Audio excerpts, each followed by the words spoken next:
We have 20 hours until our long national nightmare is over. We're almost there. By the way, Stephen Miller, if you like what Trump did at the border, you have that guy to thank in large part. That's the guy. He's the magic behind the man. And he's back, thank God. Him and Tom Homan together. The goodness, Scott Pressler, good to see you.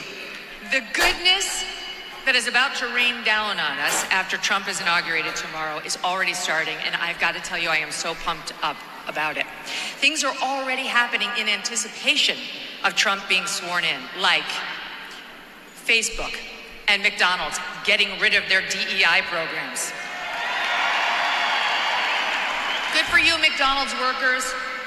Looking at you, Kamala Harris. Really? No, not really. Wasn't true. You got universities from University of Michigan to North Carolina to all the public universities in Iowa, all the public universities in Texas getting rid of DEI. You have got, yes, you've got a bill that passed the House this week, the Protection of Women and Girls in Sports Act. Yes. Now, it passed once before, but this time we control the Senate. We have a much better shot. Still have to get 60 votes to get a vote. We're looking good.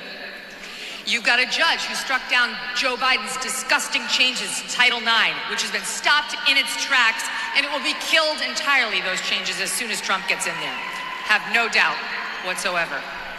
Good things are happening all around the country. Pete Hegseth was testifying this week that military recruiting is already going up in anticipation of their new commander-in-chief. The deal in Gaza, right before Trump takes office, as he said, if it's not done by the time I get there, all hell is gonna break loose. The goodness just keeps on. I woke up this morning, I was 2 inches taller, a pound thinner, and I had skin like Jennifer Lopez.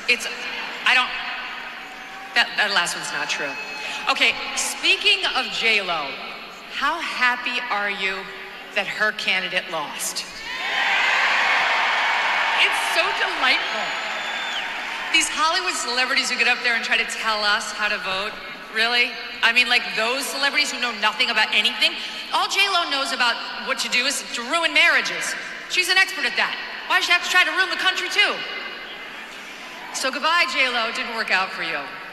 Goodbye, Meryl Streep, who showed up at that Oprah event saying, "Oh, Madam President," to Kamala Harris, "Madam President." How'd that work out? About as well as her comment that Harvey Weinstein was God. And maybe we should stop listening to her. Maybe we shouldn't be going to her for our political advice. And then you had Oprah herself. Oprah, she'll interview you if you pay her $1 million too. Yeah, it's a low fee of $1 million to sit down with Oprah Winfrey, apparently. That's what the Harris campaign paid her production company, she says. And for that, you know what you get? You get Oprah yelling at you, "Kamala Harris!" Why are you doing that? So calm down, madam. Didn't work out for her either. But of course, the fakest person involved on that side of the aisle was the woman at the top, Kamala Harris herself. Thank you, who pretended that she wasn't the border czar, who pretended that she was middle class, who pretended that she was smart. And the American people did not buy it. Every time you turned around, this woman was doing something faker than the last, right? Her fake Jamaican accent, her fake Eastern European accent, her fake Spanish accent. It was like spending a day at Joe Biden's southern border. Non-stop, right? We gonna win. It's not how it went, right? But my favorite was the preacher accent.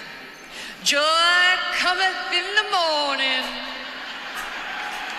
And she wasn't wrong about that. It came at about 1:22 a.m. on election night when the election was called for Donald J. Trump. I felt it. I've been thinking so much about Trump, especially today and this week. I know you have too. Praying for him, praying for his family. Thankful to them. I mean, Think about it. I interviewed Trump about a year plus ago and asked him, why are you doing this? You could be in Scotland, you could be at your golf courses. It's because he loves the country. And he wasn't done yet. And we're not done with him. So God bless him and the family for making this sacrifice and doing public service. Same with J.D. Vance and the cabinet members, all of whom need our prayers and support. But I'm also thinking of all of you.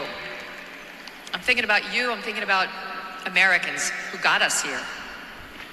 Because the things that Trump is accomplishing already, some of the things I mentioned in anticipation of him taking office, that ball got rolling, yes, with Trump, but also with regular American people who stood up here, there, and everywhere to make a difference in their own communities.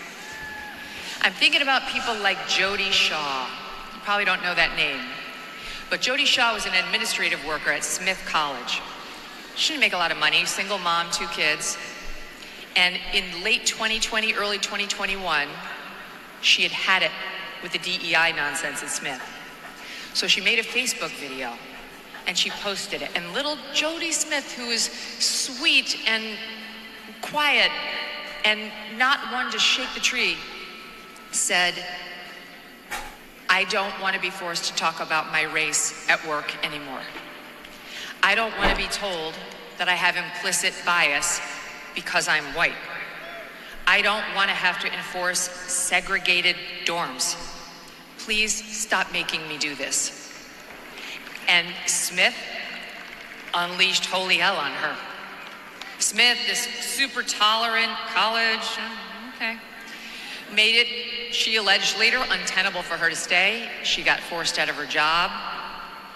And I'm honestly not sure whether Jody's fully recovered. So she got hurt. And she got hurt for all of you and for us and for the rest who are at Smith. She's a hero. Jody Smith is a genuine hero for doing this. But it wasn't just Jody. I mean, I'm thinking about people like Andrew Gutman, who had a daughter at a posh school on the Upper East Side of Manhattan and pulled her, but he didn't go quietly. He wrote a scathing letter, ripping them to shreds for what they're doing to us with this race essentialism nonsense. He went out with a bang and he made sure other parents knew what the problem was. Jason Riley of the Wall Street Journal, you may see him on Fox News sometimes, and his wife Naomi Schaefer Riley, who pulled their mixed race daughters from a school in Rye, New York, and made a point of doing it because that school thought that their mixed race daughters were desperate to talk about their blackness all the time, and they found out the hard way those kids really just wanted to learn math. These battles are being won piece by piece, one at a time. And there are so many others. I'm thinking about the 14-year-old girls in Wisconsin who had an 18-year-old guy come in there naked into their showers after gym. I'm thinking about the young woman in Massachusetts who just wanted to play field hockey and suddenly got all of her teeth knocked out because a boy played for the other team posing as a girl. How do we know about these stories? Because people were outraged. Citizens went to the news, they went to their principals. Girls spoke out one by one and got the ball rolling on change. And change is coming. All of you wearing the MAGA hats. It used to be an act of civil disobedience, right? Yes, sir, defiance of a registered order that didn't want to hear from you. But wearing that hat for much of the past 8 years has been an act of courage too. And I know just because you're here, that you had your moments in your own communities, whether it was online or at the bowling alley or at the restaurant or at school, where you stood up for one of these same issues, where you had to tell somebody you didn't want to be reduced to skin color, where you said, I prefer the days when we didn't make a thing out of that, where you had to tell somebody that boys cannot become girls and girls cannot become boys. Those battles, one after the other, have been fought, and this anti-DEI momentum has been built brick by brick, thanks to all of you. And you who listened to Donald Trump, who, when a reporter asked him at a presidential debate in 2015 about some of the language he used, responded by saying, what I say is what I say. And if you don't like it, too bad. That was more than just a quick comeback. That was a reminder of what America is. In America, we have the right of free speech. We have the right to offend, to provoke, to annoy, and to stand up for what we believe in, even if you find it controversial.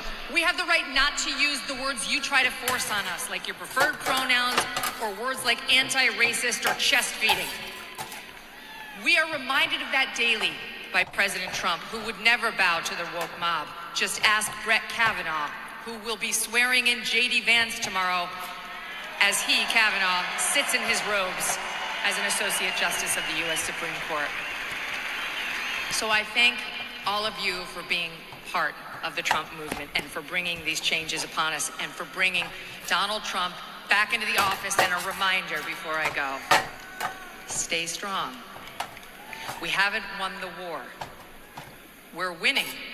We won a bunch of battles, but he's going to need all of you every step of the way. We're going to have to be patient. We're going to have to steel our spines. Do not bend. Never bow. What I say is what I say. God bless you. God bless President Trump.